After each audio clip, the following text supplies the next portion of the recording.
Hey everybody, my Gorilla 31 back here for FSIDFS. We're breaking down the F1 slate for tomorrow, Sunday, the 27th of March. TK Nation couldn't join me. And if you watched the video last week, we came out, and especially me, and said, like, I don't know much about Formula One. TK does. There's some other guys at FSI that do pay a lot of attention to it. So we have been talking in different chats about the week and how things are turning out. But what I really understand is the mathematics of the scoring system. And I think, in studying that and listening to what some others in the team have said and watching some of the qualifying and the practices, I think, we can give you a pretty good educated guess as to different ways that you can play these guys in different contests and different ways to build lineups. So I think, like, most importantly, if you're coming from NASCAR DFS, and that's, my bread and butter, where we've done very well over the last many years that they've had it out there as a product on DK, is that scoring here is few and far between. So it's a completely different concept. So I really encourage you to go to DK and to look at the scoring system, because, for example, in NASCAR, of course, you have like 38 cars usually, or 36 cars starting. Here you only have 20. And in NASCAR, if you start, if you're like 20th and you finish 20th, you're maybe going to get like 1 point or, 2 points, maybe 3 points or something like that. And then as you go up, it continues to add up. So the more you move up, every position you move up, you get more points for your finish. You also get place differential points incrementally. So if you go up 2 positions, you get 2 points. You lose 2 positions, you lose 2 points. F1 is not scored that way. First of all, in order for you to get any finishing points, you have to at least finish 10th. 11 through 20 get absolutely nothing. They get 0 points. If you win the race, you get 25, 18 for second, 15 for third, 12, like 10 for fifth, and then 10th place gets 1 point, 9th gets 2. So again, you really need to find drivers that are going to do well and get up top if you really want to get a good bank of points, but they're probably going to be more expensive drivers, and it's going to be very hard to fit them in your lineup. So I think, you really don't want to punt the captain spot. You really want to try to figure out who the winner of the race is and put them there. You're not looking at place differential, because for place differential, if you move up 10 spots, so say the driver is starting 15th and ends 5th, that gives you 5 points. But the thing is, if they move up 11 spots, you still get 5 points. If if they move up 20 spots, like if they go from first or last to first, you're still only going to get 5 points. You don't get 1 point for everything. And it's like 3 points if you move up 5 positions, but it's also 3 points if you move up 6 positions, 7 positions, 8 positions, and 9 positions. So place differential isn't as important here. You can get some scoring. What is important is that these drivers run in teams, and you want to beat your teammate. If you beat your teammate, you're awarded 5 points. And that's huge for some of these like 3K drivers that in the lower teams that aren't going to get up probably into the top 10. They're probably not going to get place differential points. They're probably not going to get any finishing points. But a 3K driver that scores 5 points, that could be huge for it would point to the premium here in your lineup. That's a nice score. So if you can pick every single driver that's going to get the win here, then that's really going to help you also. The other thing that they have is it's called classified. And what classified is if a driver finishes 90% of the laps, which in this race in Saudi Arabia that we're looking at, it's got 50 laps, so they need to finish 45 of them. So, but the thing is that some of them with these drivers, if they've fallen way off the pace, they know that they're not going to get any points towards like championships or anything unless they're in the top 10. So if you're that far out, there's really no incentive to keep on running the race, damage your car, use up resources. So at some point they might just quit and call it a day. So then they don't classify, then you don't get those points. So that's just kind of explains the scoring system again a little bit. And we won't do this every single video, but I know some people are still new, so we're still trying to explain that to you. If you have any questions on the scoring system, you can reach out to me at MegaRuler31 at Twitter, or leave some questions below and we can see what we would have. So as we look at this, you've got 4 really fast drivers starting 1, 2, 3, and 4 for probably the 2 premier teams in this sport. Basically, you have in years past, and they're driving a new car here, you have Red Bull, Ferrari, and Mercedes were like the 3 top teams for this. So picture, if you're a NASCAR fan, you're picturing like Hendricks, you're picturing Penske, and you're picturing Joe Gibbs Racing. So 3 of the most, and sorry if you're fans of other ones, I'm just picking 3 of the top teams just to go with it. Then you have some intermediate teams, and then you have some teams that are bottom dwellers. And we're not going to really break them down, but this new car came out, same thing as it did in NASCAR. But the problem is like, whereas in NASCAR, it did bring parity to it, it brought a little bit more disparity in here because some of the different manufacturers are kind of struggling with Mercedes in particular. It seemed like maybe during some of the early testing and stuff, they were sandbagging and they just weren't showing their whole hand, but it really does seem that they're having some problems with drag and aerodynamics on it, where the car is really fast and it's fine in turns, but then when you get to like a longer run, it starts to fall seconds behind like the Ferraris and the Red Bull Racing. Red Bull had some mechanical issues. They didn't do great at the last race because they let their fuel tanks run down lower than they had before in these newer cars, and the fuel injectors failed, so that caused some issues there. But Ferrari seems to have everything in line. Red Bull seems like that they're making some strides here. Mercedes and some of these other teams are having issues. And part of the issue is it's a phenomenon with these cars. It's called porpoising. And porpoise is just the same thing. Think of like a dolphin or like a sea animal. As they are going in the water, they're jumping up and they're going down, and they're jumping up and they're going down. And the same thing's happening with these cars. These cars have the downforce, and the fronts are going down and the air is getting compressed. And then all of a sudden it gets to a point where it just kind of expands and it pushes the car up violently as they're driving like very fast speeds here.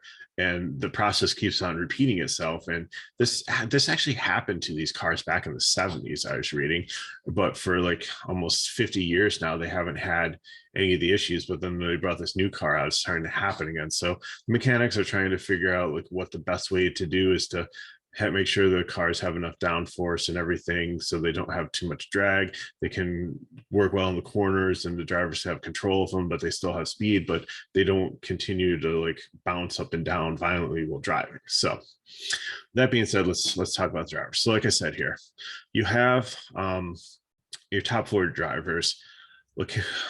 Leclerc was probably the fastest out there for most of the qualifying, or not the qualifying, for practice and stuff. He did scrape the wall run, so does his teammate Sainz. But both cars look good, but Perez got the pole. So with that, I think in your build here, what you're going to do is you really want to get one of these drivers in. So Cash, I think you got to build a couple lineups and do them in free contests or whatever. Or build them in a race or whatever. Just play around, and like I put some contests on the bottom, like the Slipstream I think is like a $4 one, pole positions $1 one, or it's vice versa. But those are like good, easy, like 20 max contests that you can use to just put some lines in to build, just to experiment with things. And that's where I started with this. I started by, okay, let's put Perez at captain, and then if I'm playing Perez, I'm going to play the Red Bull team. Now, one of the rules is you can't like stack a full team and take their their manufacturer team also in your DK line. So you can, the most is you can have 2 out of the 3. So you can go manufacturer and one of the drivers, or you can go both drivers. It's kind of silly to go both drivers because you're forfeiting the 5 points. But if these guys are going to finish up in the top 2, then maybe those 5 points don't matter that much to you, because if you think that you can nail the drivers finishing like first and second, or even like first and third, that's 25 points, and it's like 15 points. So that's a lot better than trying to find the 3K guy that's going to get you 5 points. But anyways, so what I started to do is I started to build lineups. So I'd put Perez as captain, I'd put Red Bull, and then I'd start filling in the other 6 drivers. And we'll go over some of those plays there. And then I build a Leclerc lineup at captain, and he's the most expensive one. So, and if you go with Ferrari's more expensive, Red Bull, that really limits you. The cheapest one out of this pack of pairing that you can get is actually using Perez, which is cool because he's the pole sitter. Maybe he gets out there and leads some laps, and it's only like, there's only 50 laps, and it's 0.1 per lap. So really there's not a ton of points for lap leading in this either. So you're really not looking for like a dominator in this race like you are in like some of the NASCAR races either. So it helps because, like I said, points are a premium, but when you're talking like 0.1, you need to lead 10 laps to get exactly 1 point, and if you lead all 50 laps you get 5 points. So, and the chances of that happening are very, very slim, that one person goes out there and leads the whole race. So Perez and Red Bull is the cheapest pairing of the 4 if you're taking like the drivers, your captain, and your manufacturer. So then my second thought would be like, if I don't want to do it that way, then what lower price driver can I get in as my captain, and then still maybe try to capture, if I'm sure that I can get a cheaper driver that's maybe could finish close to the top 10, maybe a couple points there, definitely beat their partner and get some points there. So maybe if they got me 7 or 8 points there, I could turn it into a 16, but then I'm able to capture like first place and and get like some 3 of these top guys in there. Then that was another build I looked at. I'm not sure I like that as much as trying to take one of these top guys in my lineup. So that's why I was playing around with them in like the $1 and the $4 one, building like 20 lineups of different combinations of these 4 people at top, taking their manufacturer also as a stack for correlation. The only other team that I could potentially see using besides in cash Red Bull or Ferrari would maybe be Alpine, because you got 2 drivers in the top 7 there, and I think they can finish well, and my projection has them coming up with like 19 points, which is going to be 3.71x at only 5,200, compared to taking Red Bull at 9,800 or Ferrari at 10,800. So there's the first 4 drivers there. Again, I think my preference would be Leclerc, Verstappen would be second, Perez would be third, and Sainz would be fourth if I had to rank them. So then we run into the problem with Alpine here with Ocon and Alfonso. They're so close together starting. Alfonso had better qualifying and practice composite times, but Ocon was just as fast too, qualified a little bit better. He had a really good race. Like, he took damage last race, and I think his car wasn't in one piece to begin with, and he still like raced really well and was faster than his teammate. So, and I think he was in most of the optimal lineups last week too. So I think it's very close between the 2 of these. And I think, again, if you're building lineups and you do end up in there, I think they're more of a GPP play, because I can't say slam dunk which one is going to beat the teammate. And like I said, I did build a line, and then I did a 2v2. I took Ocon and one with a different 6 driver, and then I took Alonso, another one. He's a little bit more expensive by $600. So then I had my sixth driver. I had to go down a little bit more on that, but the rest of the line I liked, and it was a couple GPP lines, and so I thought that was kind of cool there. Again, you don't want to take both of them. It's kind of hard. If I have to pick one, I probably would pick Occam.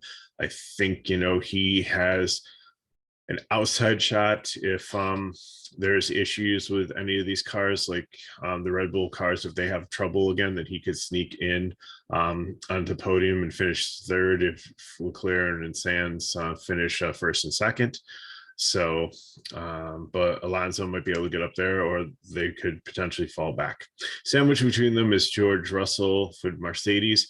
Lewis Hamilton is like the GOAT. He's like the Leonardo Messi, or like the living legend that's still racing in the series. But he had some issues in qualifying. He didn't even get to like the second round of qualifying. So he's starting back in 15th.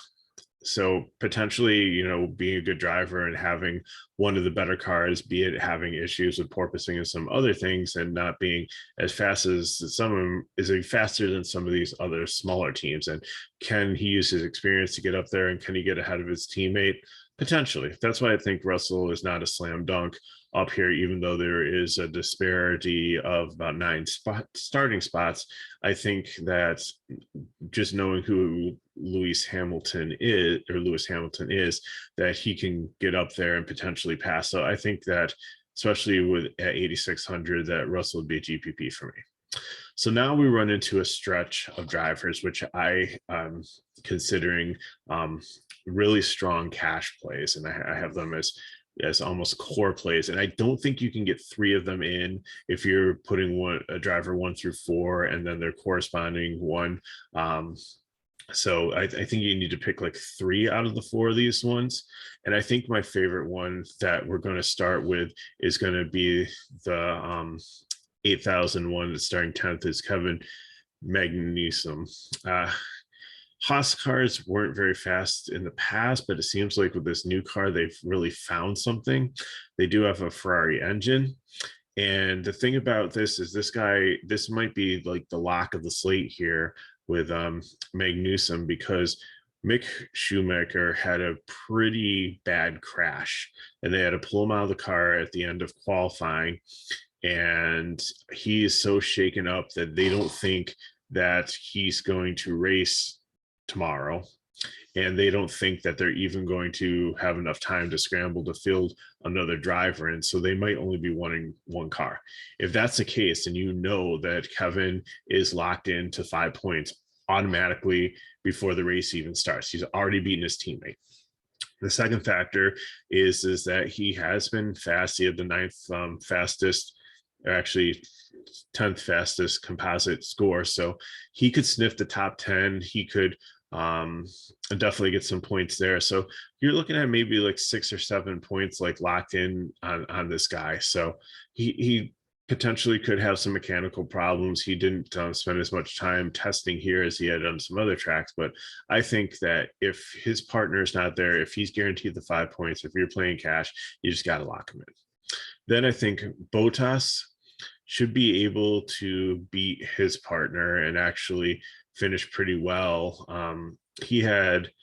My model has him moving up to 5th. He had the 5th fastest and turned some really good laps in practice and in qualifying. So I think that he struggled a little bit. I think he couldn't get the car in gear, so I can't remember what happened, but he was a darling pick last week because he was very, very cheap, and he ended up getting to the back, but then through attrition and stuff, he actually ended up finishing decent and had a good day. So I like him. I also like Gasly because his partner, I think, had an overheating problem and he couldn't qualify, so he's going to be down towards the bottom.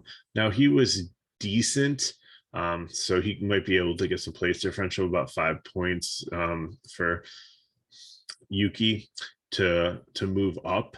but I don't know if he's going to be able to get up to where Gasly is and pass him.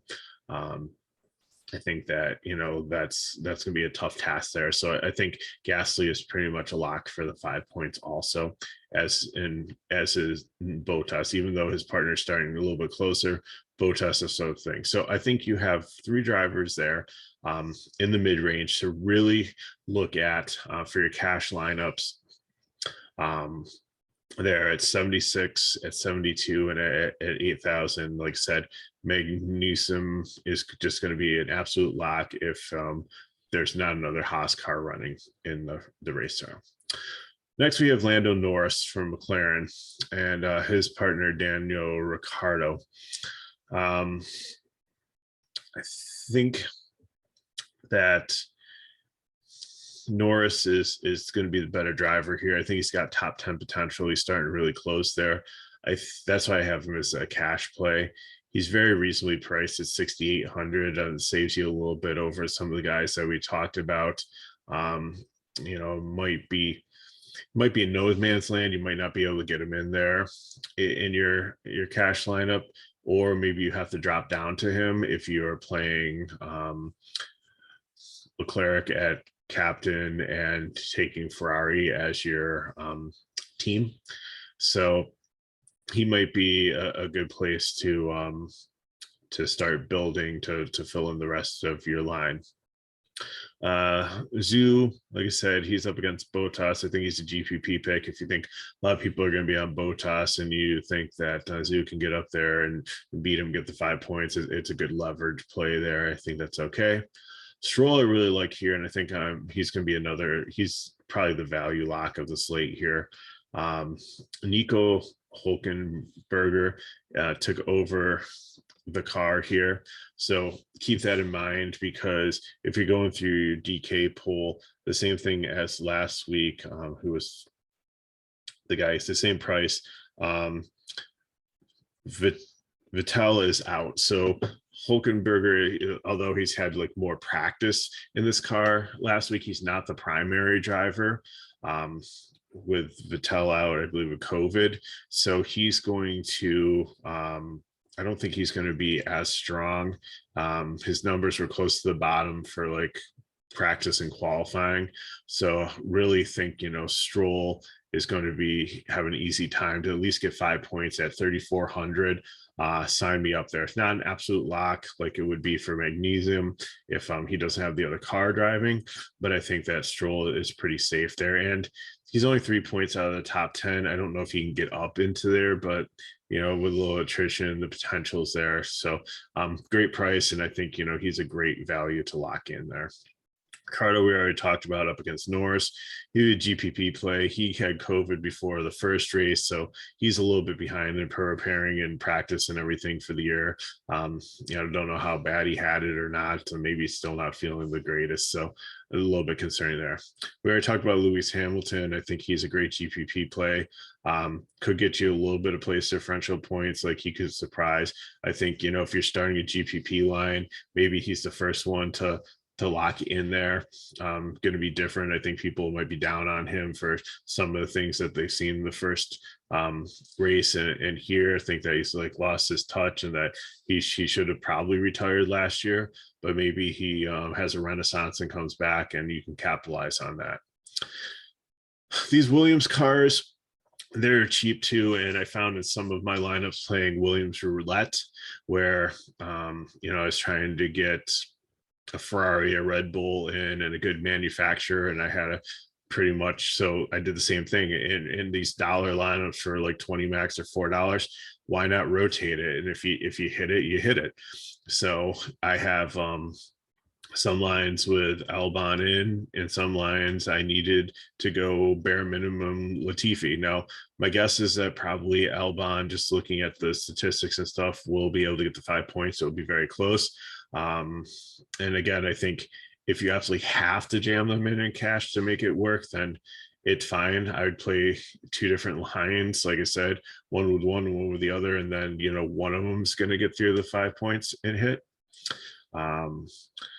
Then as we get down here, Tsunoda I don't think he's going to get up there with Gasly, but he could get some place differential because he did actually do pretty well in qualifying. And if they have the mechanical issue fixed, and not qualifying, in practices runs, and if he does get that mechanical thing fixed, he should be able to move up a little bit, maybe get a couple points there. If something weird happens and he does beat his partner and Gasly is very chalky, then that gives you a ton of leverage also. And like I said, don't play Mick Schumacher unless by some miracle you do see he's in there. And even in there after that hit, it's going to be a backup car. Definitely that car is pretty much destroyed. His first practice time wasn't great. I really don't see any reason to play him at $5,000. Just a complete cross off, a complete fade. Don't take him. And like I said, Hulkenberger, I think, is kind of a fade too, just with the lack of preparation time. But I think everybody else is in play. And like I said, cash plays are up top, or you really want to try to get like Norris or Stroll in as your value.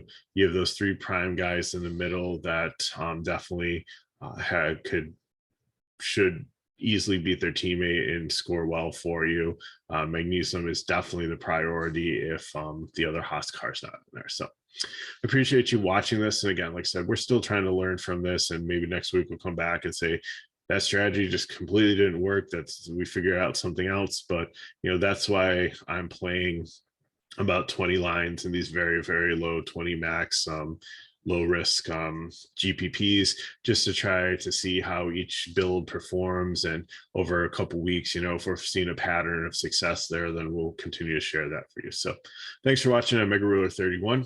If you want more information on FSIDFS, you can look into the information for this video, and all our links are there to our website, our Discord, and everything. So like I said, hit me up at Mega Ruler 31 if you have questions, or drop some comments below. We'll do our best to try to answer. So good luck tomorrow in your builds, and stay tuned. I'm filming this on Saturday night, but on Sunday morning, TK and I will join forces again, and we'll bring our NASCAR video. So thanks again for watching, and good luck tomorrow.